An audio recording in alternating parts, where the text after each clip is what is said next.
السلام علیکم ورحمۃ اللہ۔ انسانی مقصد کا عظیم فریضہ نماز ہے، مومنوں کی معراج نماز ہے، رب سے گفتگو کا سنہری موقع نماز ہے۔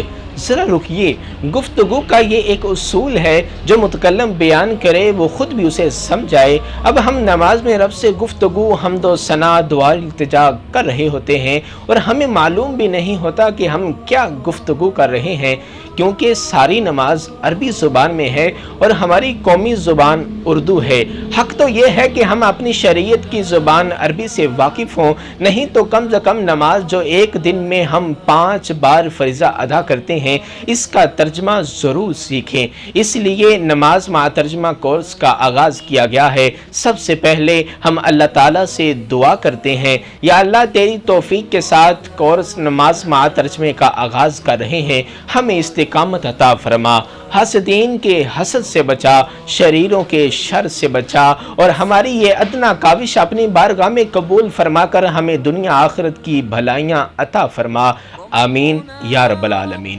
نماز کا آغاز تکبیر تحریمہ سے ہوتا ہے۔ اس تکبیر کے ساتھ تمام حلال چیزیں حرام ہو جاتی ہیں، مثلا کھانا پینا، بول چال وغیرہ۔ الفاظ اس کے اللہ اکبر، اللہ لفظ الہ سے، الہ کا مطلب معبود، معبود کا مطلب جس کی عبادت کی جائے۔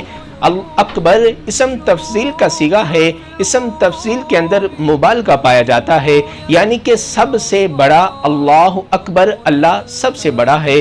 بلندی پر چڑھنے کی دعا بھی یہی ہے کہ اللہ اکبر، کہ سب چیزیں ادنا ہے، اللہ تعالیٰ کی ذات، شان، عظمت سب سے اعلیٰ ہے۔ اور ہم جب نماز کے لیے کھڑے ہوتے ہیں، اللہ اکبر کہتے ہیں، تو ہمارے ذہن میں یہ تصور آنا چاہیے کہ دنیا کے اندر سب کام چھوٹے ہیں، ہم اس کو چھوڑ کر آ گئے ہیں، آج اس ہستی کے سامنے آج ہم کھڑے ہیں، وہ اللہ اکبر ہے، وہ اللہ سب سے بڑا ہے، تو نظریں جھکا کر ادب کے ساتھ ہمارا کھڑا ہونے کا حق بنتا ہے۔